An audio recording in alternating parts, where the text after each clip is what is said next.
himmlischer Vater, I thank you for this new day of life that you gave us. ich danke dir für diesen neuen Tag des Lebens, den du uns gegeben hast. Pray that you be with us in this morning worship. Bitte, dass du heute Morgen bei der Morgenandacht mit uns bist. That you bless us with your word. Dass du uns segnest mit deinem Wort.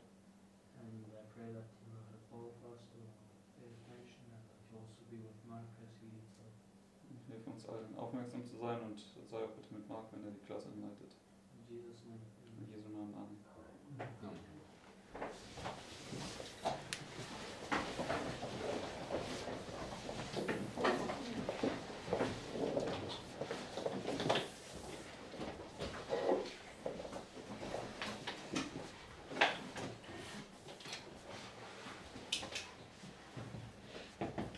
Okay, this morning we're going to begin to go over a subject that we went over about maybe a year and a half ago now. Heute Morgen werden wir ein Thema uns anschauen, das wir schon vor ungefähr 1,5 Jahren angeschaut haben. Basically because this topic is, firstly because this topic has been agitated, Also vor allem, weil dieses Thema momentan wieder diskutiert wird and secondly it's because it's our experience. und weil es aber auch unsere Erfahrung ist. Now, when Mary and Joseph were looking for Jesus for 3 days, what was he doing? Als Maria und Josef nach Jesus Ausschau gehalten haben für diese 3 Tage, was hat Jesus getan?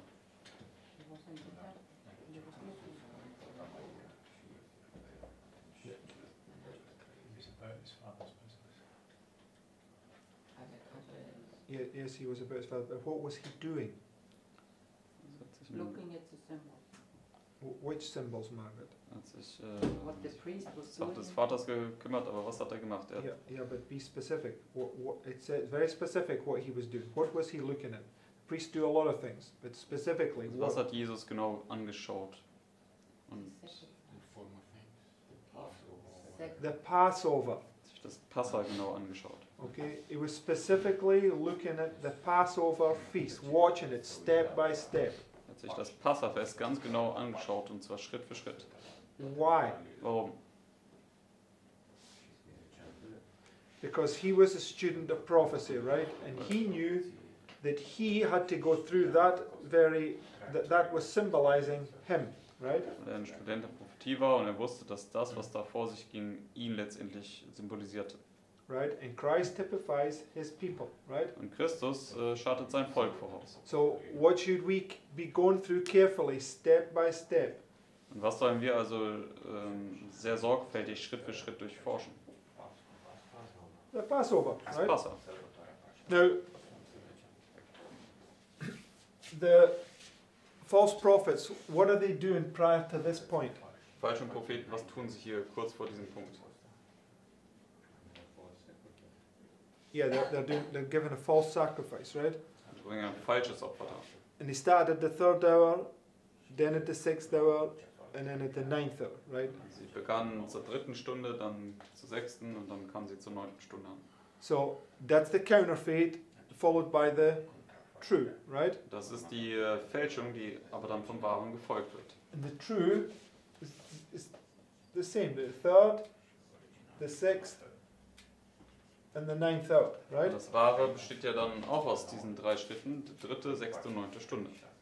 It's the last week of Christ, right? Because Die letzte Woche Christi.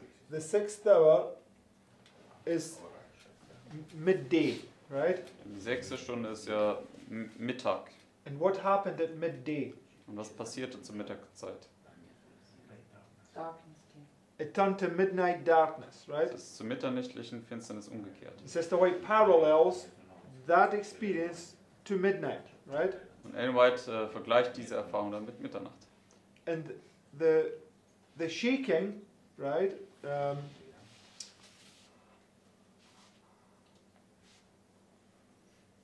Did we look at that again? But it doesn't matter, right? We know that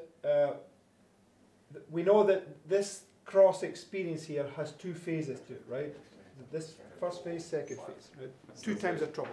Kreuserfahrung, diese 2 Phasen hat, diese 2 Zeiten der Trübsal.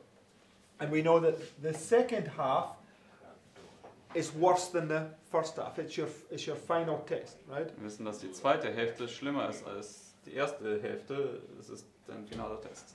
Okay, just quickly go to Luke 14, verse 26, sorry. Lukas 14, Vers 26.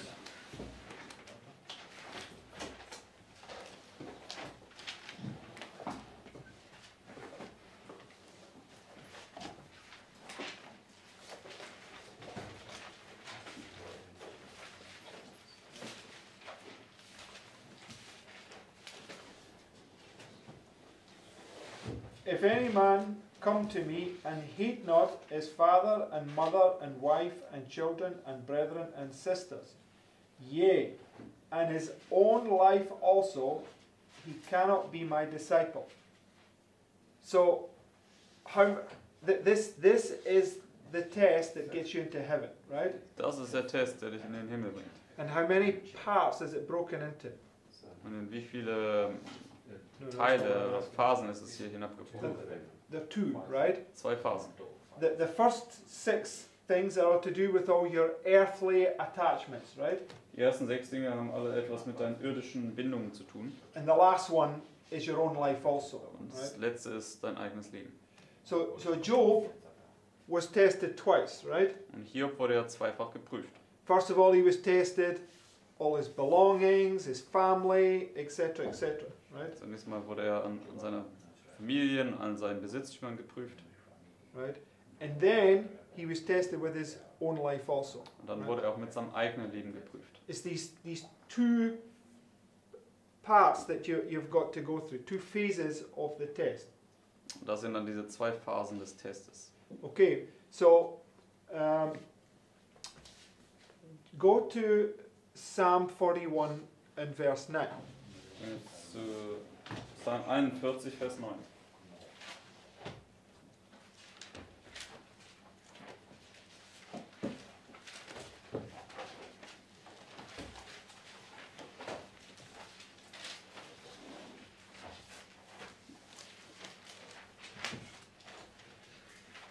It says, "Yea, my known familiar friend, in whom I trusted, which did eat of my bread, hath lifted up his heel against me."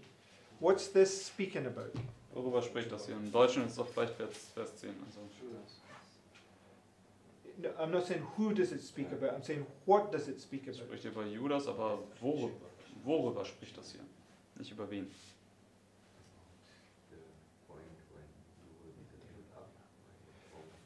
Right, it's a point where people that you were together with turn on you and deliver you up, Er right? spricht über diesen Punkt, wo Leute, mit denen du vormals zusammen warst, sich gegen dich wenden und dich dann ausliefern werden. Right? And how is it described in that verse? Und wie wird das hier in diesem Vers hier beschrieben? What do they do? Was machen sie? They lift up the heel, right? Sie erheben die Ferse gegen dich. So if I do this, right, if I lift up my heel, what am I going to do?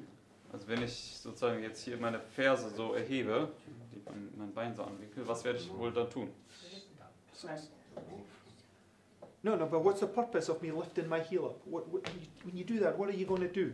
Was wirst du wohl tun, wenn du deine Ferse so hochhebst? You're going to stamp on something, right? Du wirst auf etwas treten, trampeln.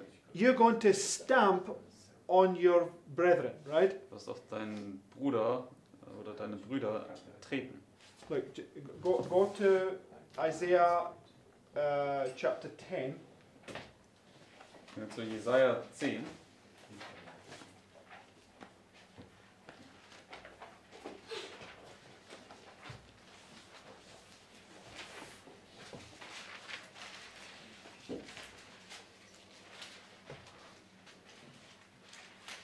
Verse 5.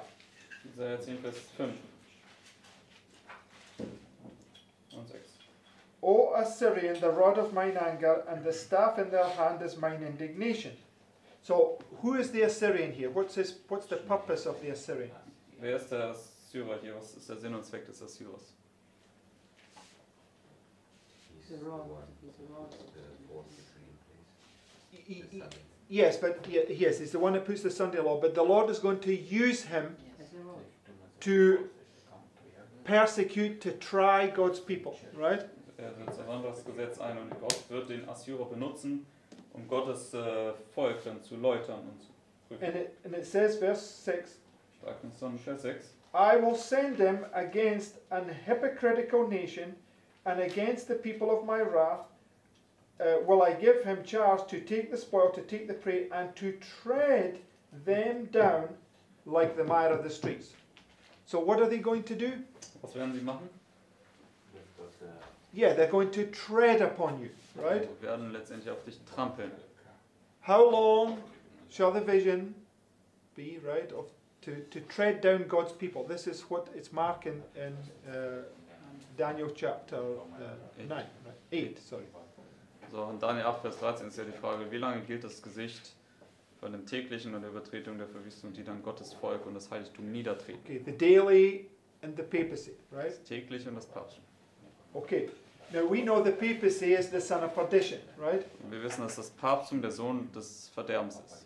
And we know that Judas is the son of perdition, Wir wissen aber auch, dass Judas der Sohn des Verderbens ist. right? And the external and internal, right? Das ist die externe und die interne Manifestation davon. So Psalm 41:9 is Judas, right? Im Psalm 41, Vers 10 im Deutschen ist Judas. So Judas is going to tread you under his feet, right? Und Judas, er wird dich also unter seine Füße treten. And the Lord's going to allow it to happen to demonstrate character, right? Der Herr, der wird das erlauben, dass das passiert, um jeweils den jeweiligen Charakter zu manifestieren. Go to Genesis 3 and verse 15. Und zu 1. Mose 3, Vers 15.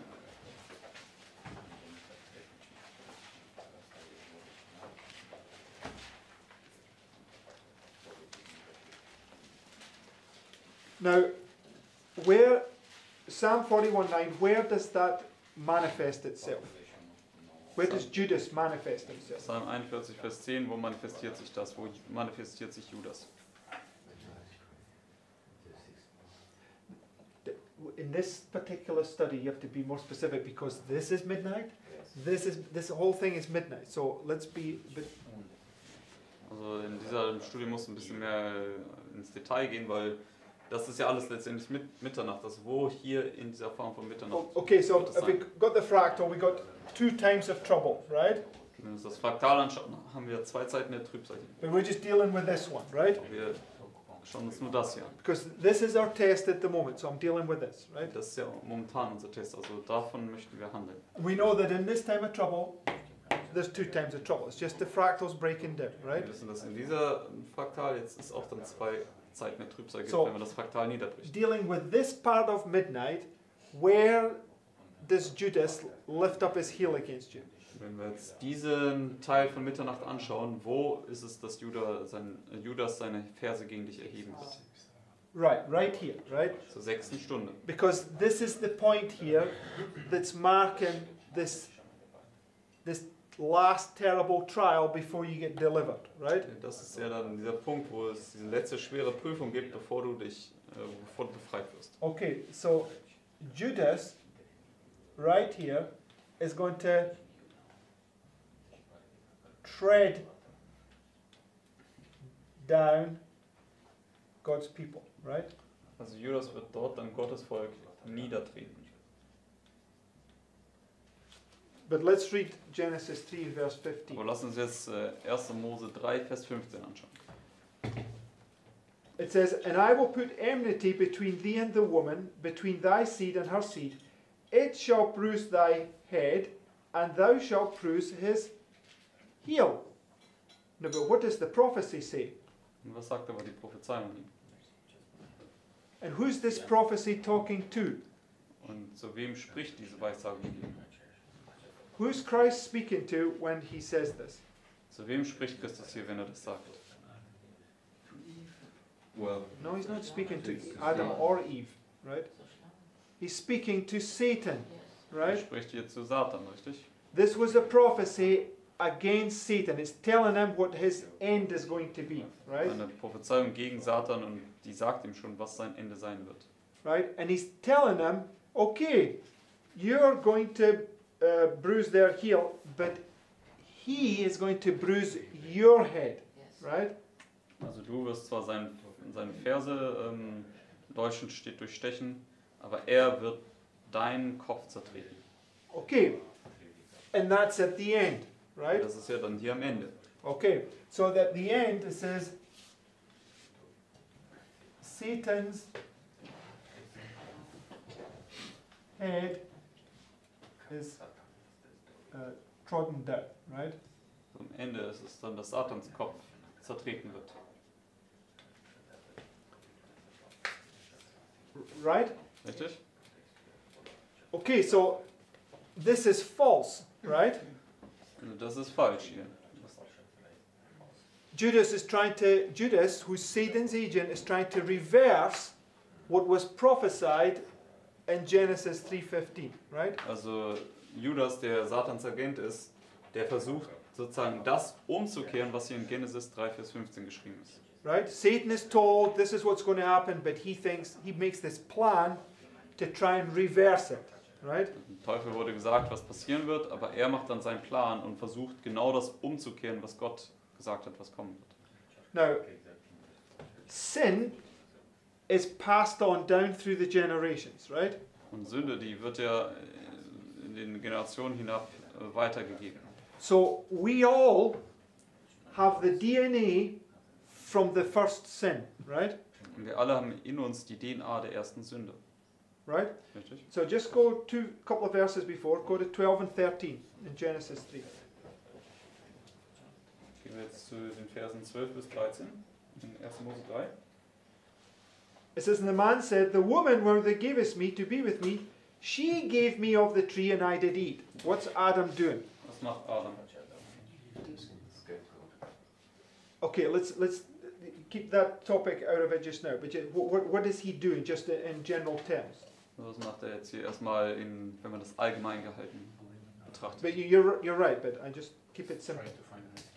Yeah, he's putting the blame from himself upon his wife, right? Also er versucht sich selbst zu rechtfertigen und die Schuld von sich selbst hinweg auf die Frau zu projizieren. Right? Richtig?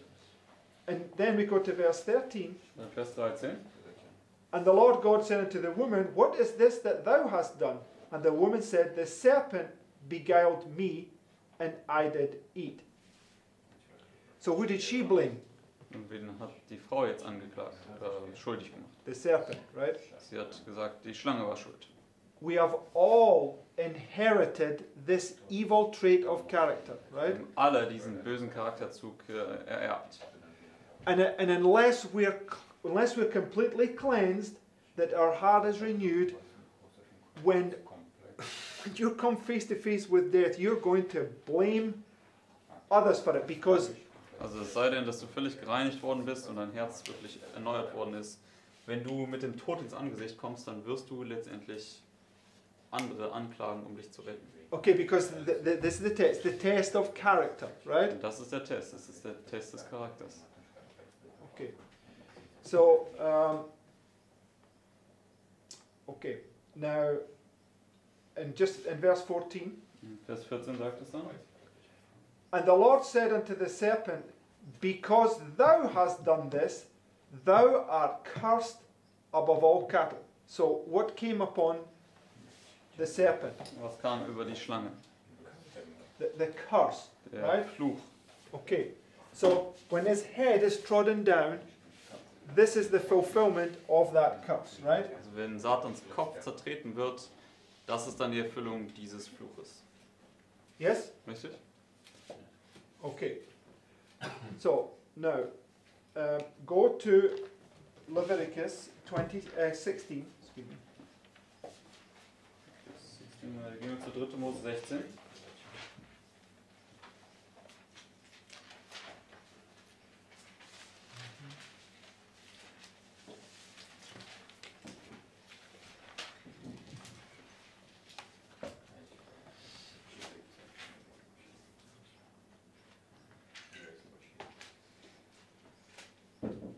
Verse 2. 3. Mose 16, Vers 2. And the Lord said unto Moses, Speak unto Aaron thy brother, that he come not at all times into the holy place within the veil before the mercy seat, which is upon the ark, that he die not.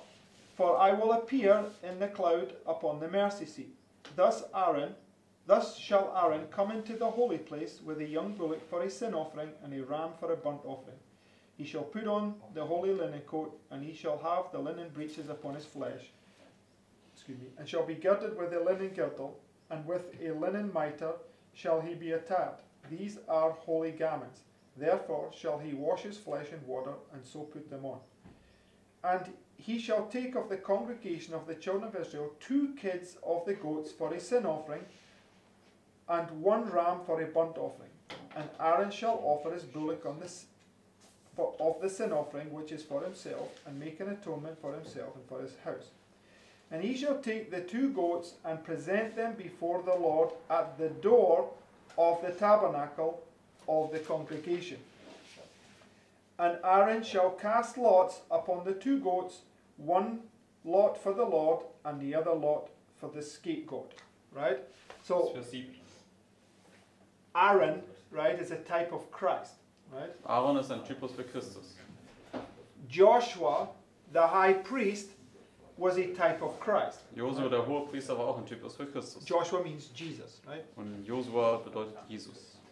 And in this text, Joshua, right, is in this time period, and he is being accused by Satan, right? In dieser Zeit, in diesem Test, da ist ja Josua hier drinne und er wird dann angeklagt von Satan.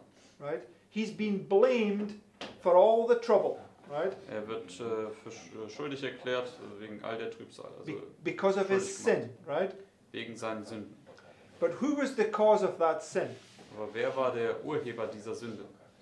Satan, right? Satan.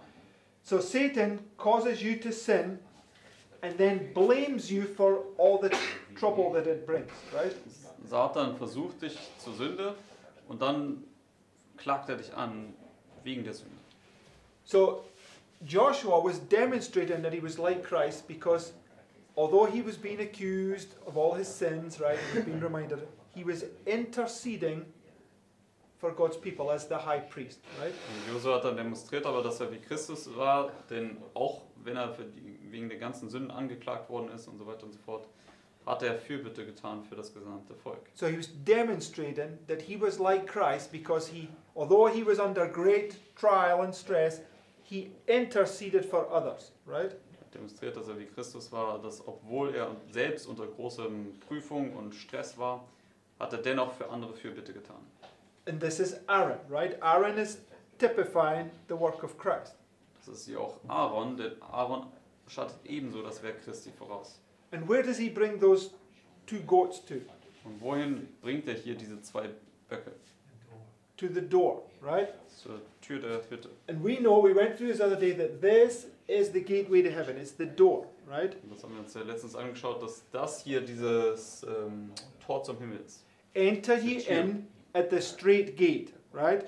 Tritt durch die enge Pforte oder durch das enge Tor hindurch. And the straight gate is the cross, right? Dieses enge Tor ist das Kreuz. We'll put that in a minute, which is right here, right? Und das ist genau hier. So he was to bring them to the door, right? Er sollte also diese Böcke zur Tür bringen. And he used to bring these 2 goats, one for the Lord and one for the scapegoat. Und er sollte diese 2 Böcke bringen, einen für den Herrn und einer als Sündenbock. How was it determined which one was which? Und wie wurde es sozusagen herausgefunden, welcher Bock welcher für wen ist? By casting lots, right? Dem losgeworfen wurde. So when they get brought to the door, they cast lots, and the lot casting was to decide which one was which, right? Als sie zur Tür kamen, wurden die Lose geworfen und das Los hat dann entschieden, wer sein würde. Now, does Satan always counterfeit the true? Nun fälscht Satan immer das Wahre. Yes, Yeah. right?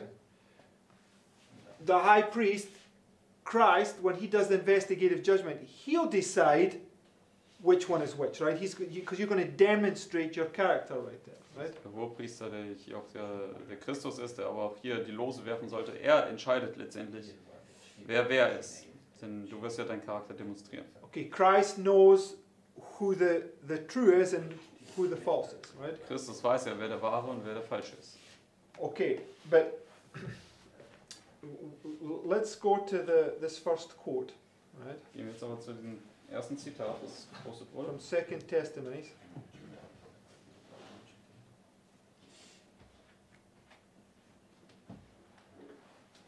Erste Zitat von 2T.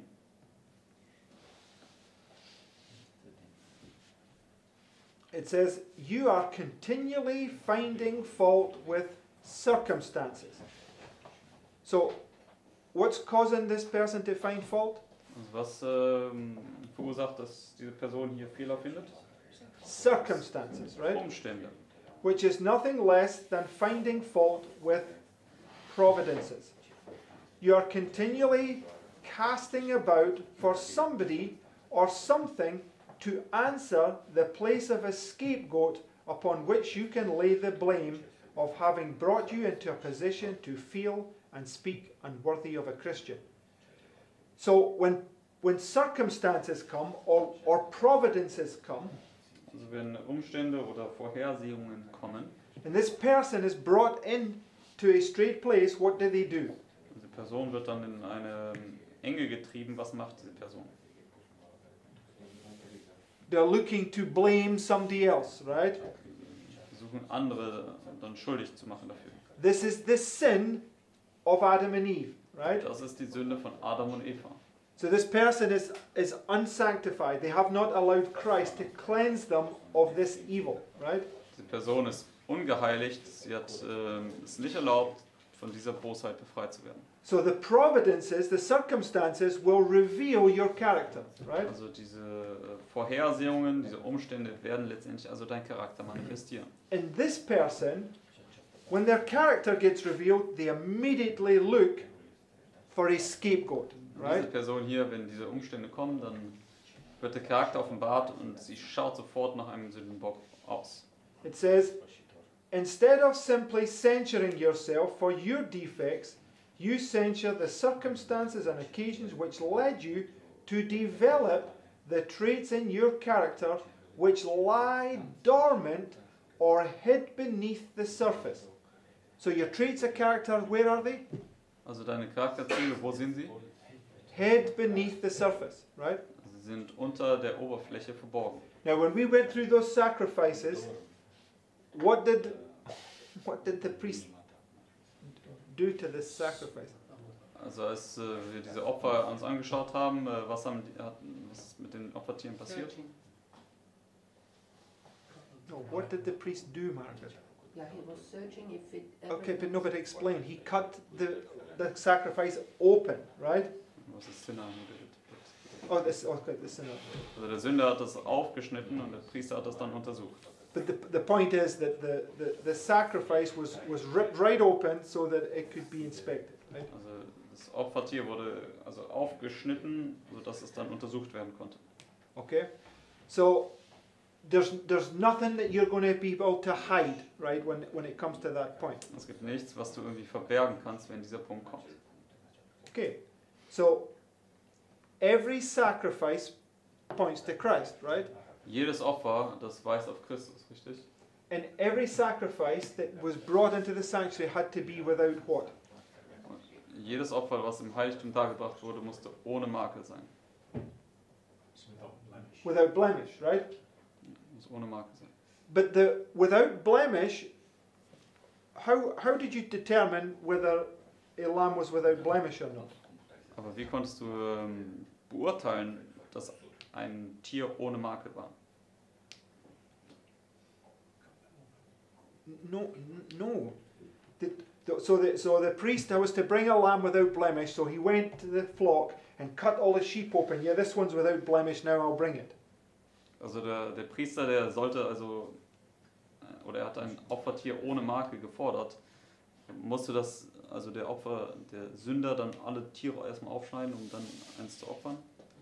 So, how did they do it? Und wie haben sie es gemacht? Okay, it was a visual test, right? Es It's war a visual check. ein sichtbarer Test. Er hat halt ist davon ausgegangen, wenn eins von außen normal aussah, dass es dann so war. So it was by outward appearance that decided whether they were without blemish, right? Es war also durch äußerliche Erscheinung, wo dann die Entscheidung getroffen wurde, dass das ohne Makel war. Richtig? So the two goats, right? So that there's this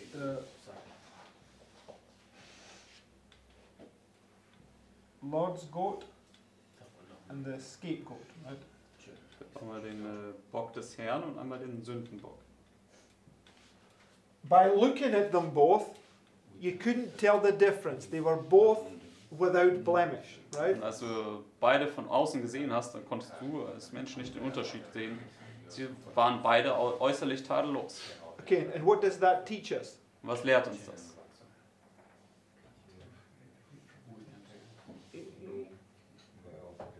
Yes, you cannot tell by outward appearance, right?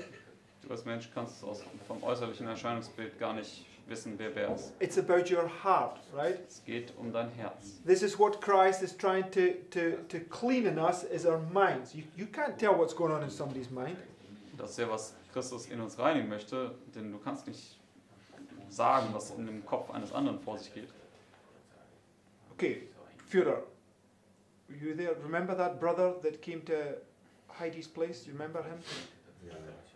Also, ich frage an Theodor, ob er sich an diesen Bruder erinnern kann, der damals zu Heidis Haus kam. I've never met somebody that could act like this guy.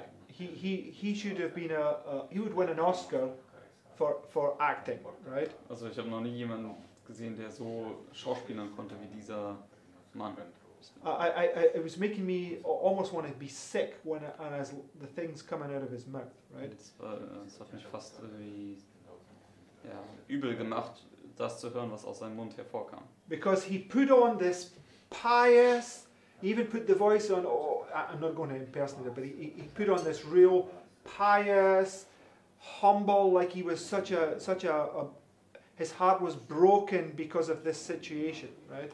Also er hat dieses äußerliche Form gehabt, also dass er irgendwie so sehr fromm und demütig wäre und er hat sogar so diese Stimme so klingen lassen, als ob sein Herz völlig gebrochen war, wegen dieser Situation, in der wir alle da waren. But what betrayed him was what came out of his mouth. Aber was ihn verraten hat, dass es als falsch war, war, was aus seinem Mund hervorging. Okay, so and this is what the Bible teaches: out the abundance of the heart, the mouth speaketh. Right? Das ist ja, was die Bibel sagt. Aus der Fülle des Herzens, davon spricht der Mund. So you can't read a man's heart, but when a man speaks, you can determine from the Bible whether or not they're true or not, right?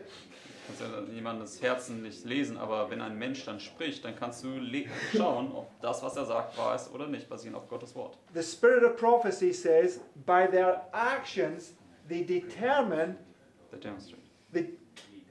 demonstrate they have the heart of a dragon, right? Ellen White sagt, dass durch ihre Handlung demonstrieren sie, dass sie ein Drachenherz haben. So there's two things that can determine whether somebody's heart is pure or not, right? Es gibt zwei Dinge, die dann sozusagen entscheiden, ob jemandes Herz rein ist oder nicht. It's the speaking and the actions, right? Das, was sie sprechen und das, was sie tun. It says to the law and to the testimony, if they speak not according to this word, there's no light in them, right? Sagt ja in der Bibel, hin zum Gesetz, hin zum Zeugnis, wenn sie nicht danach sprechen, dann ist da kein Licht in ihnen. So, when this test comes, right, when you come face to face with death, wenn also der Test kommt und du mit dem Tod ins Angesicht gerätst, you're going to demonstrate what's in your heart, right? dann wirst du demonstrieren, was in deinem Herzen ist. So if you turn around and say, it wasn't me, it was him, right, what are you demonstrating? Wenn du also sozusagen jetzt demonstrierst, wenn das hier kommt, und du sagst, ich war das nicht, er war das, was demonstrierst du damit?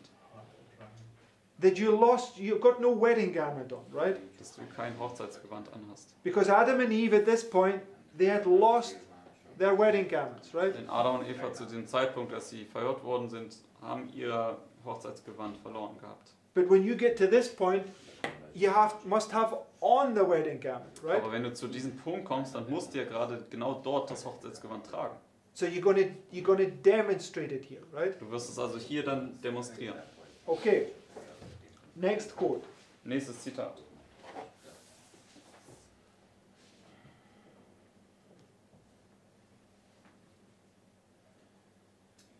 It says, Aus dem großen Kampf. yes, in the parable, it was those that had oil in the vessels with the lamps that went into the marriage. Those who with the knowledge of the truth from the scriptures had also the spirit and grace of God, and who in the night of their bitter trial had patiently waited, searching the Bible for clearer light. These saw the truth concerning the sanctuary in heaven and the Saviour's change in ministration. And by faith they followed him in his work in the sanctuary above. Right? So it's talking about the parable of the 10 virgins, right? Spricht über das Gleichnis der 10 Jungfrauen. And it was demonstrating who had oil in the lamps and who didn't have oil in the lamps, Das right? demonstrierte jetzt, wer Öl in seinen Lampen hat und wer nicht. Okay? So, just go to the next paragraph. Gehen wir jetzt zum nächsten Absatz. Because what she's going to do, she's going to parallel Matthew 22 to Matthew 25. Was sie jetzt im nächsten Absatz tut, ist, sie setzt Matthäus 22 parallel mit Matthäus 25. It says, in the parable of Matthew 22, the same figure of the marriage is introduced, and the investigative judgment is clearly represented as taking place before the marriage. Right? Previous to the wedding, the king comes in to see the guests, to see if all are attired in the wedding garment, the spotless robe of character, washed and made white in the blood of the Lamb. He who is found wanting is cast out, but all who upon examination are seen to have the wedding garment on are accepted of God and accounted worthy of his share in his kingdom and his seat upon his throne. This work of examination of character, of determining who are prepared for the kingdom of God, is that of the investigative judgment, the closing work in the sanctuary above.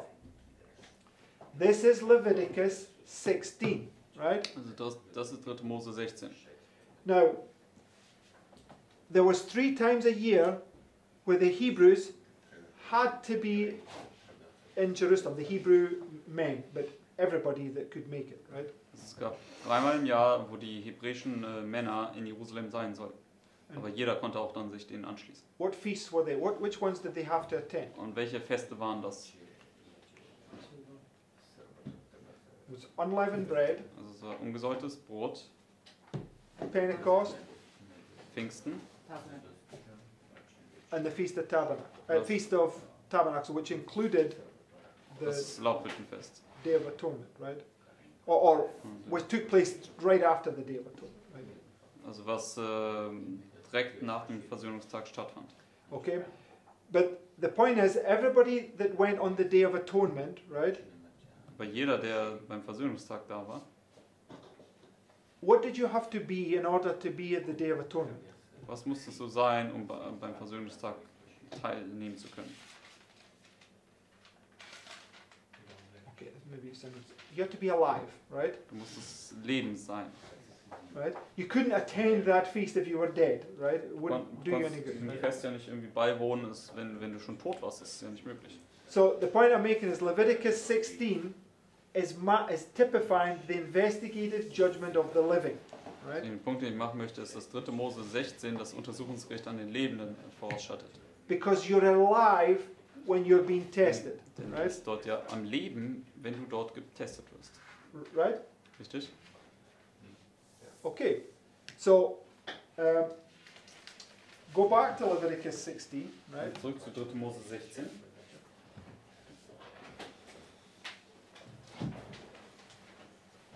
Verse 8. 3. Mose 16, Vers 8. It says, And Aaron shall cast lots upon the 2 goats, one for the Lord and one for the scapegoat. And Aaron shall bring the goat upon which the Lord's lot fell and offer him for a sin offering. Vers 9. So what this goat, this Lord's goat, what does it represent? Also der Bock für den Herrn, was stellt er dar? Okay, no, that's what it says. It says it's the sin offering. I'm Sagt, asking, es ist what ein does this sin offering Opfer, represent? aber was repräsentiert dieses Sündopfer?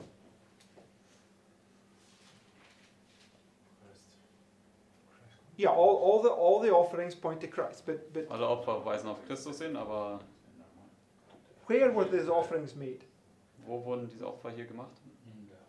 All those offerings point to the cross. All diese Opfer weisen auf das Kreuz hin. Yes? Richtig? Because it's the cross where he was sacrificed. Es war ja am Kreuz, wo er geopfert wurde. Okay, this is what the altar represents. It represents the cross. Das ist ja, was der Altar repräsentiert. Er repräsentiert das Kreuz. So when Aaron makes the sin offering, it's marking the cross, right? Deswegen, als Aaron das Sündopfer hier macht, das markiert das Kreuz. But specifically, it's marking midnight. It's marking this last and final trial, right? So besonders markiert es Mitternacht, diese letzte finale Prüfung. Right? Because there's two parts to the experience of the cross, right? When you bring line upon line together. Linie auf Linie gesehen gibt es ja zwei Phasen dieser Erfahrung des Kreuzes. Okay, because when you come to evening, right? Wenn du zum Abend kommst, It's typifying Passover, right? dann schattet es Passa voraus. When was the lamb slain? Wann wurde das Opfer geschlachtet? At even, right? Oder das Lamm, das war zur Abendzeit. Okay, so this whole thing is the Passover experience, right? Das Gesamte ist diese Passa-Erfahrung. And we know that we've marked it here when they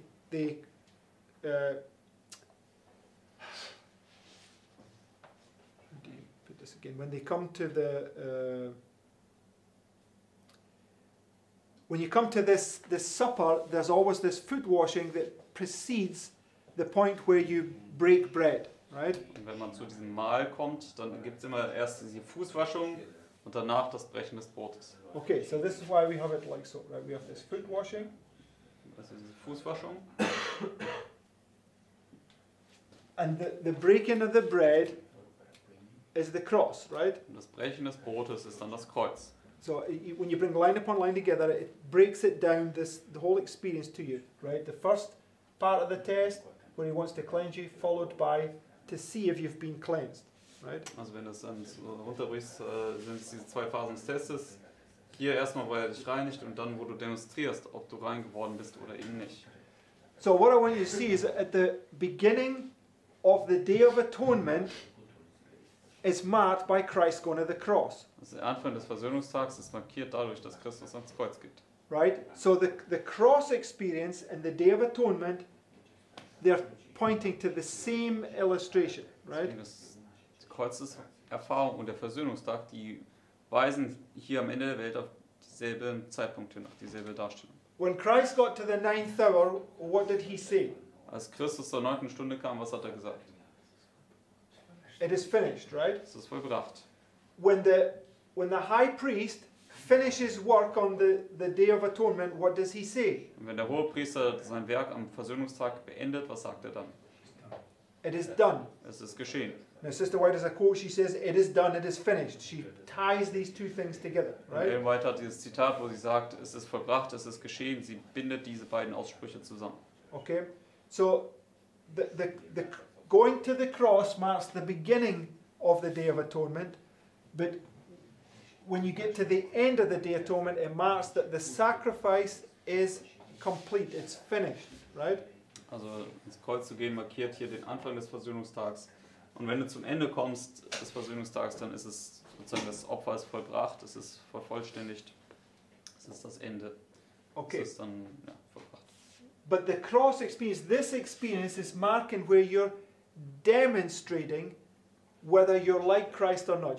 These two lambs are demonstrating their character, or these two goats, should I say. Also das Kreuz, da demonstrierst du dann deinen Charakter. Diese zwei Böcke stellt dann jeweils dar, welchen Charakter du demonstrieren wirst. Okay. So this one goes to the cross. It shows that this one represents Christ. He's going to demonstrate that, right? Dieser Bock hier für den Herrn, er geht ans Kreuz, er repräsentiert Christus, er wird das demonstrieren. This one doesn't go to the cross, it represents Satan, right? Aber dieser hier, der geht nicht ans Kreuz und der stellt Satan dar.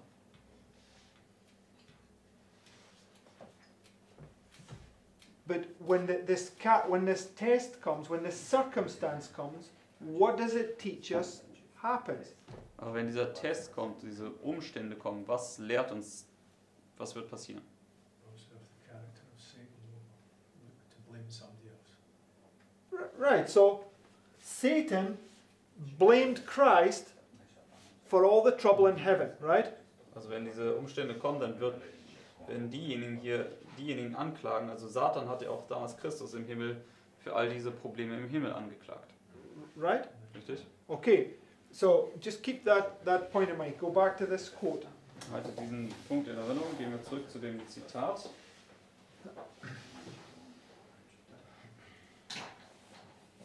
GC. Yes, So, weiter noch das letzte Absatz vom großen Kampf. the last sentence of that first paragraph. Und der letzte Satz des First paragraph. First Paragraph. The last sentence of the first paragraph. Okay, der letzte Satz des ersten Oh, sorry, excuse me. The last sentence of the second paragraph. Der letzte Satz des zweiten Absatzes. This work of examination of character, of determining we are prepared for the kingdom of God, is that of the investigative judgment, the closing work in the sanctuary above. So, the investigative judgment is the final work that determines whether you get into heaven, right? Das Untersuchungsgericht ist das finale Werk, was dann entscheidet, ob du in den Himmel kommst oder nicht. Now, the church triumphant right here, how are they symbolized in Revelation 21? Die triumphierende Gemeinde hier dann, wie wird sie in Offenbarung 21 dargestellt? They have written New Jerusalem. Yeah, they got New Jerusalem. So they're represented by this city coming down as a bride adorned for her husband, right? Wir haben ja Neues Jerusalem auf der Stirn stehen. Sie sind dargestellt durch diese Stadt, die vom Himmel kommt und geschmückt ist für ihren Mann. So the marriage takes place right here, right? Die Hochzeit findet also hier statt. So we just read there that the investigative judgment takes place before the marriage, right? Wir haben gelesen, dass das Untersuchungsgericht vor der Hochzeit stattfindet.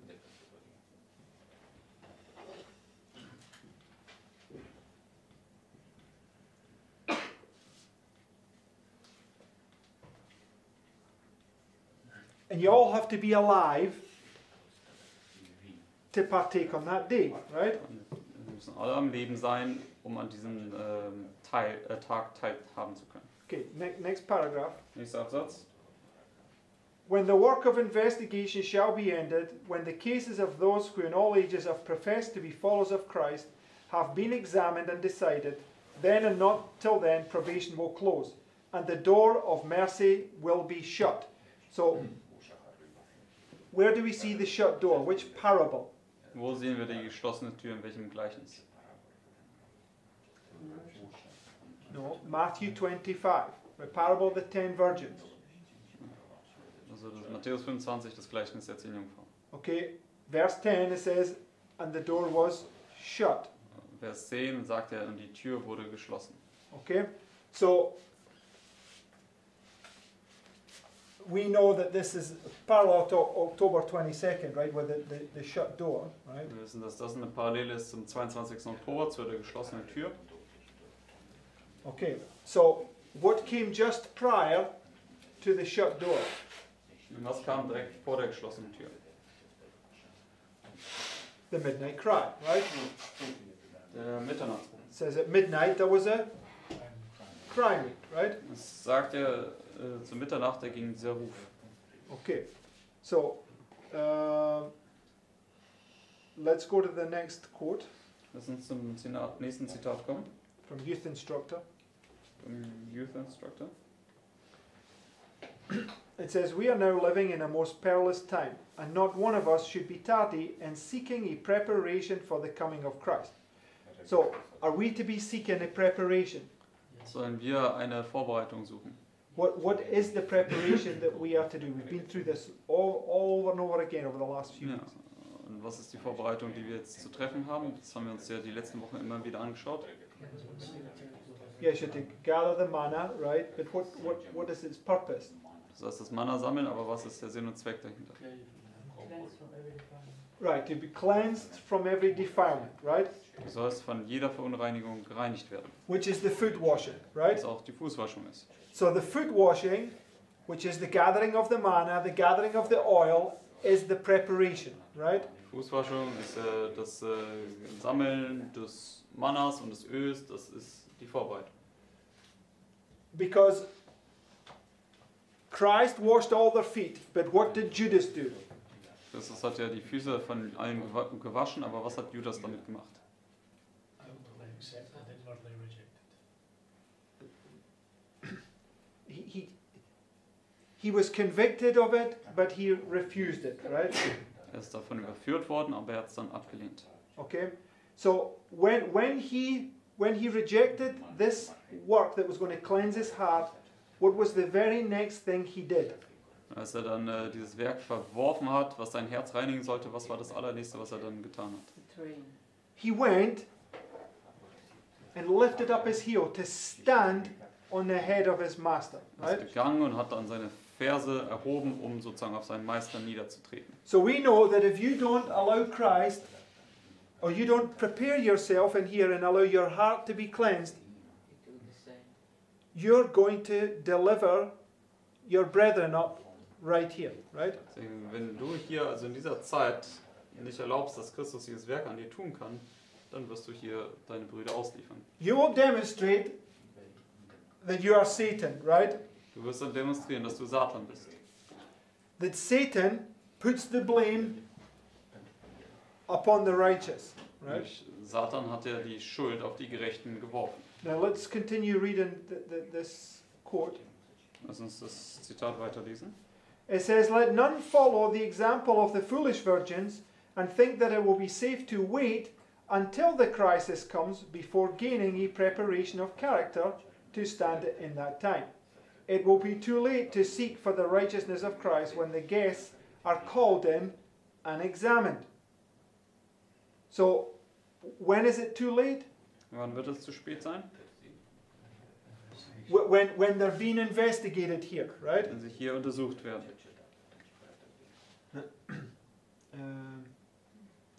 Now is the time to put on the righteousness of Christ, the wedding garment, that will fit you to enter into the marriage supper of the Lamb. In the parable, the foolish virgins are represented as begging for oil and failing to receive it at their request. This is symbolic of those who have not prepared themselves by developing a character to stand in a time of crisis. So my question is, when does one group start begging for the oil?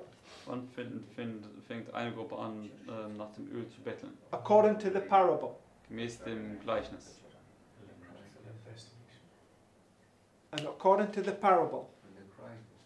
Oh, sorry, I thought you said the cry. When the cry goes out at midnight, verse 6, right? Wenn der Ruf zur Mitternacht geht, basierend auf Vers 6. Okay. So, when that cry goes out at midnight, marking this point right here, Wenn dieser Ruf hier zur Mitternacht geht, das markiert hier diesen Punkt, you're going to demonstrate whether or not you've got the oil in your vessel or not. dann wirst du demonstrieren, ob du jetzt das Öl in deinem Gefäß hast oder eben nicht. So you've got all this time here to prepare all these warnings telling us how important it is that we make this preparation, right? Also all diese Zeit, dich hier vorzubereiten und diese ganzen Warnungen, die dir gegeben werden, um zu zeigen, wie wichtig es ist, diese Vorbereitung hier zu treffen.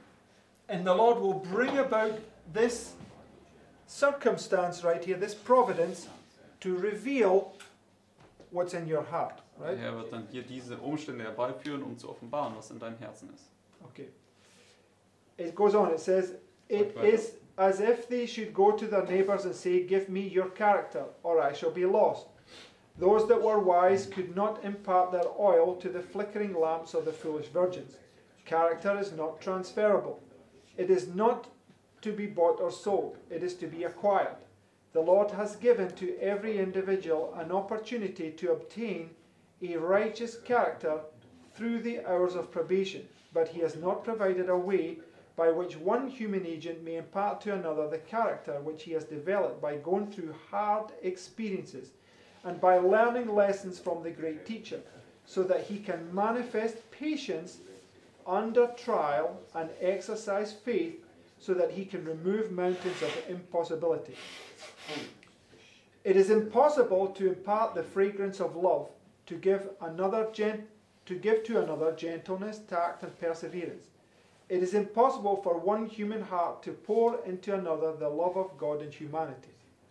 It's a gift, right? This is what he gave them when he washed their feet. Das ist also eine Gabe, das ist, was ihnen gegeben hat, als ihre Füße wusch. He did for them what they could not do for themselves, right? Hat für sie getan, was sie nicht für sich selbst tun konnten. So he says, I stand at the door and knock, right? Sagte, ich stehe an der Tür und klopfe an. If anyone hear my voice and open the door, I will come in and sup with him. Wenn jemand meine Stimme hört und die Tür öffnet, dann werde ich reinkommen und das Mahl mit ihm halten. So we have to let Christ in order to do this work, right? Wir müssen also Christus einlassen, damit dieses Werk hier tun kann. Next quote. Christ Nächstes Object Zitat. Lessons, 412. Christi Gleichnisse 412. It is in a crisis that character is revealed. When the earnest voice proclaimed at midnight, Behold, the bridegroom cometh, go ye out to meet him. And the sleeping virgins were roused from their slumbers. It was seen who had made preparation for the event. It's going to be what? Es wird was? Seen. Es wird gesehen werden. Okay?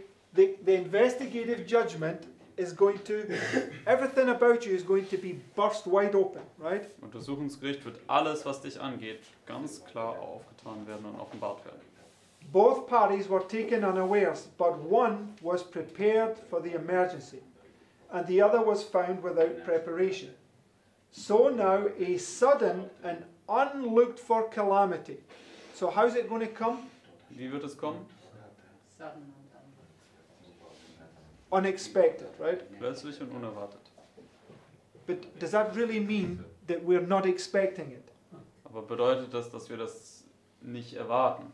No, Nein. we are expecting it. We just don't know when it's going to come. Wir right? erwarten es ja, aber wir wissen nicht genau, wann es kommt. Okay, because we're students of prophecy, all these things have been laid out for us so that we know what's coming next, right? Also all diese Dinge sind ja uns dargelegt, damit wir wissen, was als nächstes kommt.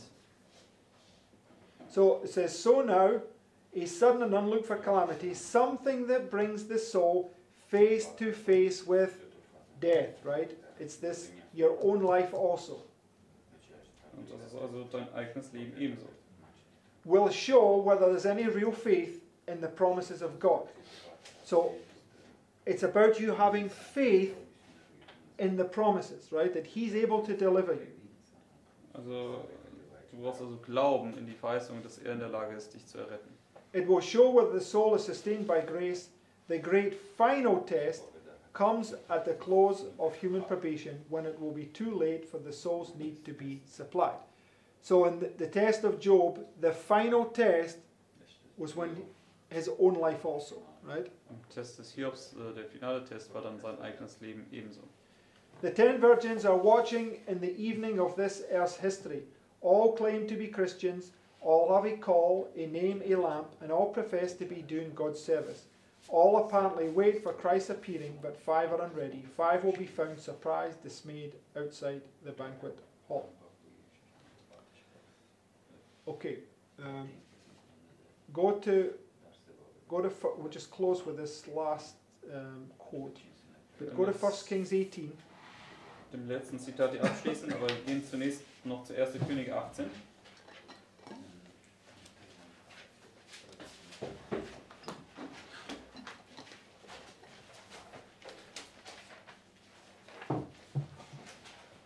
First Kings 18, verse 17.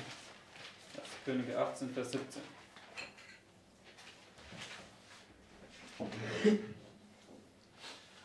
It says, And it came to pass, when Ahab saw Elijah, that Ahab said unto him, Art thou he that troubleth Israel?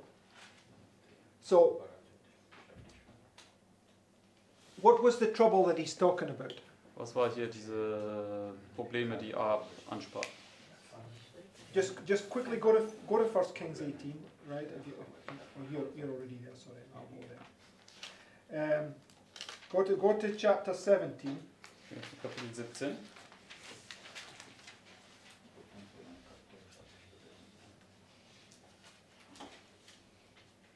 Verse 1. 1. König 17, Vers 1.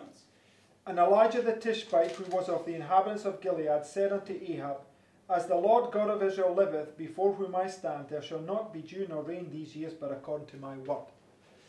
What time period was this bringing them into? Welche Zeit hat es sie hineingeführt? A wilderness, right? Eine Wüstenerfahrung, der 3,5 Zeit. Okay.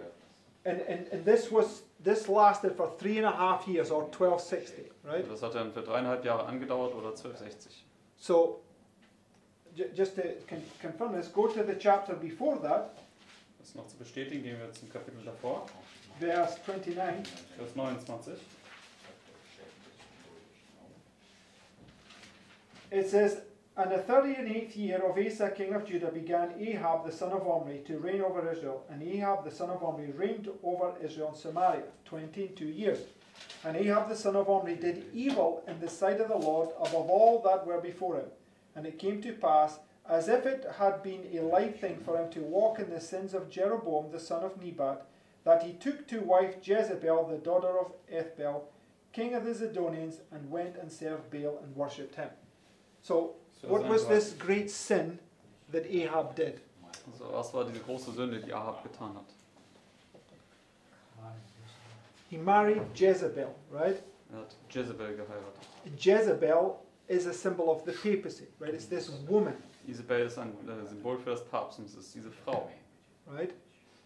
So he becomes married to those doctrines, right, in a spiritual sense. Wird sozusagen also im geistlichen Sinne verheiratet mit diesen falschen Lehren. Okay? And this is what causes the trouble, Und das hat dann diese ganzen Probleme bereitet. right? Because when the woman gets knocked off your mind here, what happens? Wenn die Frau ja hier von deinem Verstand runtergeschmissen wird, was passiert dann? There's a time of peace. Da gibt es eine Zeit des Friedens. When the woman's on the minds of the kings, what comes? Aber wenn die Frau auf dem Verstand der König ist, was kommt dann? Time of trouble, Eine right? Zeit der Trübsal, Lasting for 1260, die right? dann für 1260 andauert. So, whose sin caused the time of trouble? Also wessen Sünde hat hier die Zeit der Trübsal herbeigeführt? Ahab's, right? Die Sünde Ahabs. But who was he blaming? Aber wen hat er beschuldigt? Elijah, the righteous, right? Elia hat dafür angeklagt. Aber Elia war der Gerechte. It's the same sin that comes down all the way from Eden, right? Selbe Sünde, die seit dem Garten Eden hinabgereicht worden ist. Okay, and this is what this is represented, right?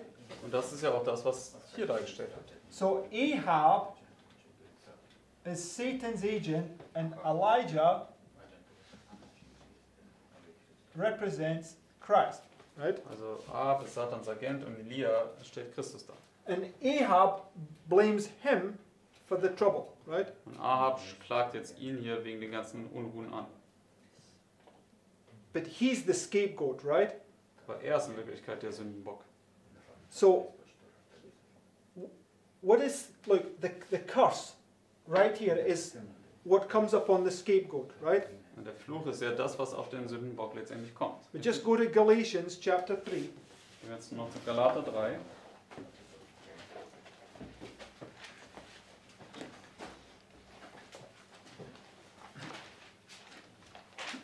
Verse 13.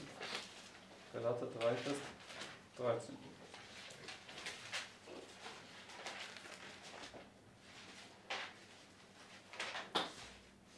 Christ has redeemed us from the curse of the law, being made a curse for us. For it is written, Cursed is every one that hangeth on a tree. So what is the curse? Was ist der Fluch? No, the curse is the cross, right? Der Fluch ist das Kreuz. So, when it comes here, and the blame is about to be apportioned, who is apportioning the blame right here? Who is Aaron? Also wenn du jetzt hier so zu dem Punkt kommst und die Schuld jetzt sozusagen zugeteilt wird, wer ist Aaron? Wer in der Darstellung? Aaron is Christ, right? Aaron ist Christus. He knows who's guilty, right? Christus weiß ganz genau, wer schuldig ist. But how does he reveal it? Aber wie offenbart er das? Through circumstances, through providence, right? Durch Umstände, durch Vorhersehungen. So we read the quote, when the circumstances come here, the person who's guilty and reveals their character, what do? Wenn die Umstände kommen und die Person, die schuldig ist und dann den Charakter manifestiert, was wird sie tun? They look for a scapegoat, right? Sie werden die Gerechten anklagen, sie werden noch einen Sündenbock Ausschau halten. But it's already determined that they're the scapegoat, right? Aber es ist bereits schon beschlossen, dass sie eigentlich der Sündenbock sind. And they're going to receive the curse. Und dass sie den Fluch erhalten werden. But what do? Aber was machen sie? They stick Christ on the cross, which is the curse, right? Aber was tun sie? Sie bringen Christus hier dann ans Kreuz, was der Fluch darstellt. So Satan tries to make the Lord's goat the scapegoat, right? Deswegen Satan versucht das umzudrehen und er versucht den Bock des Herrn zum Sündenbock zu machen. All those evil priests, they said, I can't remember exactly how they say it again, but they decide that let this one man die so that we can maintain our sinful nation, right? It's expedient that one man should die so that we won't perish, right? Die bösen Priester haben ja gesagt, es ist notwendig, dass dieser eine Mann stirbt, damit wir unsere Nation aufrechthalten können. Okay, we will look at that closer tomorrow, right? Das werden wir uns morgen genauer anschauen. But just let's finish by reading this quote from Great Chronicles. Lass uns jetzt abschließen mit dem Zitat hier aus dem großen Kampf.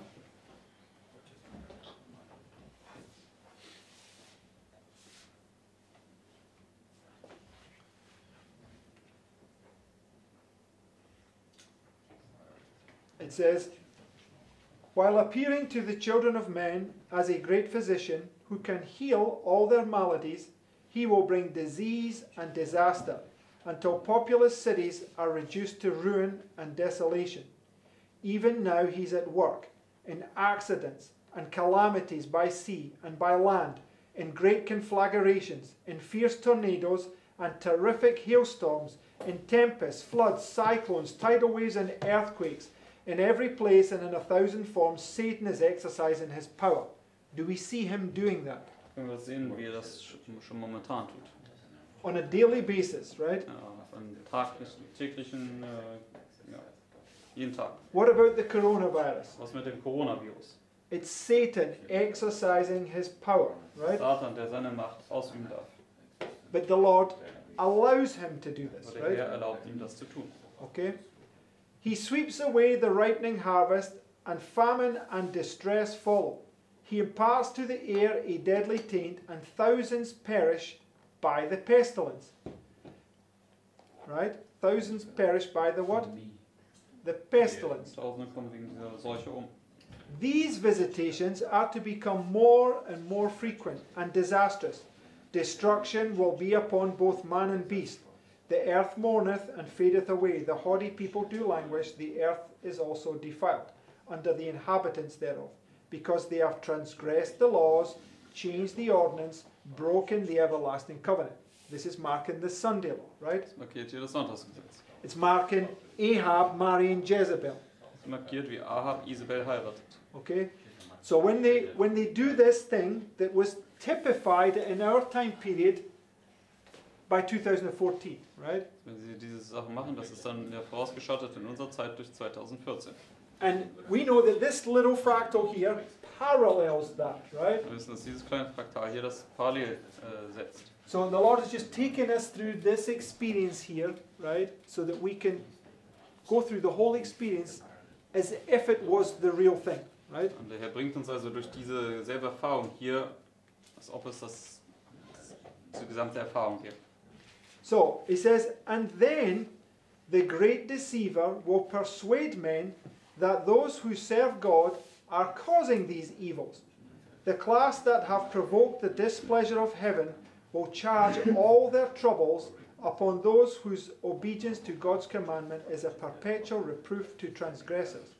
It will be declared that men are offending God by the violation of the Sunday Sabbath, that this sin has brought calamities which will not cease until Sunday observance shall be strictly enforced, and that those who present the claims of the fourth commandment, thus destroying reverence for Sunday, are troublers of the people, preventing their restoration to divine favour and temporal prosperity.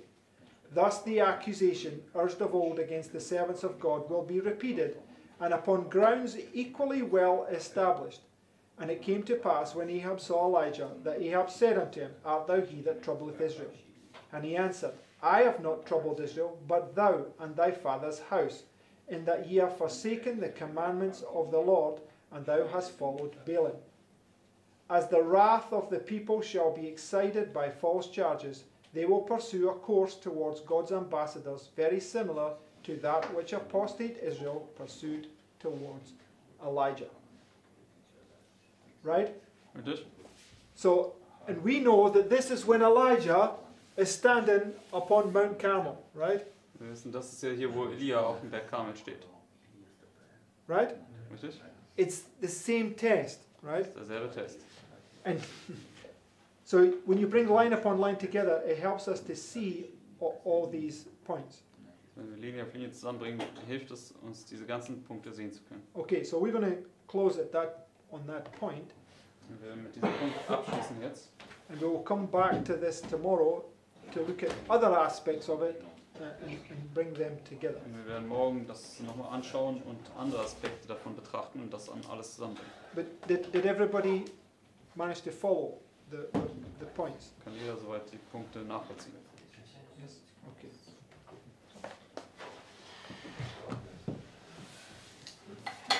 Let's close.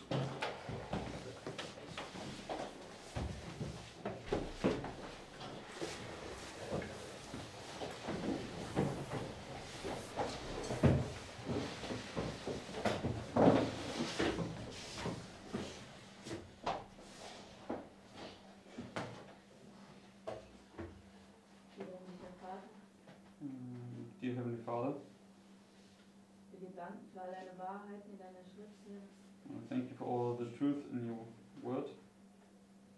Bitte, Vater, hilf uns, dass wir erkennen, wie sündig wir sind, Please, Heavenly Father, help us to realize how sinful we truly are, dass wir nicht zum Kläger unserer Brüder werden. that we won't become the accusers of our brethren.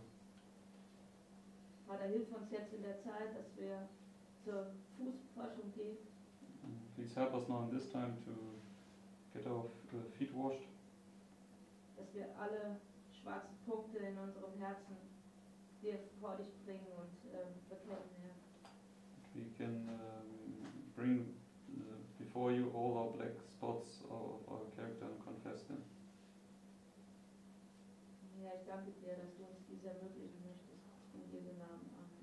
Amen. Thank you, Lord, that you want to make it happen, and thank you in Jesus' name.